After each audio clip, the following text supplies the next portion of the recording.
ये कहानी एक ऐसे गांव की है जहां एक साधु का निवास था। साधु ने स्वयं को धर्म और आध्यात्म का प्रतीक बताया हुआ था। उसका वेशभूषा और बातें लोगों को बहुत प्रभावित करती थीं। वह गांव के लोगों के बीच एक आदर्श गुरु के रूप में देखा जाता था। लेकिन उस साधु का असली चेहरा कुछ और ही था, जिसे धीरे धीरे गांव के लोगों ने समझा। गांव के लोग साधु की बातों पर विश्वास करते थे। वह अक्सर धर्म, सत्य और मोक्ष की बातें करता था। उसने एक कुटिया बना रखी थी जो जंगल के किनारे थी। वहां वह पूजा पाठ करता और लोगों की समस्याओं का समाधान करने का दावा करता। गांव की लड़कियां और महिलाएं भी उसकी बातों से प्रभावित थीं और उसे बहुत सम्मान देती थीं।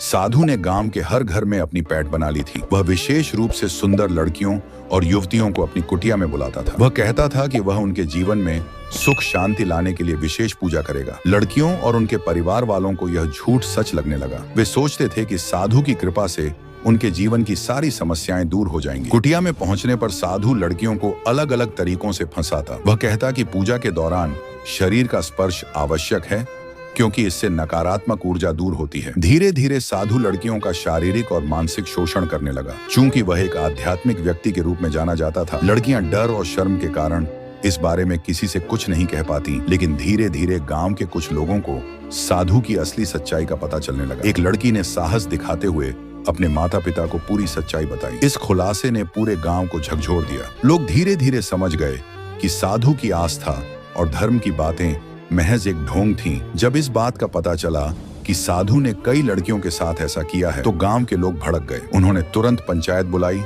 और फैसला लिया कि साधु को गांव से बाहर निकाल दिया जाए। कुछ लोगों ने पुलिस में रिपोर्ट भी दर्ज करवाई, जिससे साधु को कानून के कटघरे में लाया गया। यह घटना गांव वालों के लिए एक बड़ा सबक थी। उन्होंने समझा कि केवल बाहरी वेशभूषा और बातों के आधार पर किसी पर विश्वास नहीं करना चाहिए। किसी भी व्यक्ति के असली चरित्र को समझने के लिए सतर्क रहना आवश्यक है। खास तौर पर महिलाओं और लड़कियों को ऐसे मामलों में अधिक जागरूक रहने की जरूरत है। यह कहानी हमें यह सिखाती है कि समाज में धर्म और आध्यात्म का चोला पहनकर कई लोग अपनी स्वार्थ पूर्ति के लिए दूसरों का शोषण करते हैं। ऐसे लोगों से बचने के लिए जागरूकता और साहस की आवश्यकता है। साथ ही हर परिवार को अपनी बेटियों और बच्चों को समझाना चाहिए कि यदि कोई व्यक्ति गलत काम करता है तो उसकी सच्चाई सबके सामने लाने से डरना नहीं चाहिए। इस तरह के मामलों में चुप रहना अपराध को बढ़ावा देना है। सच्चाई और साहस से ही समाज को ऐसे धोखेबाजों से मुक्त किया जा सकता है।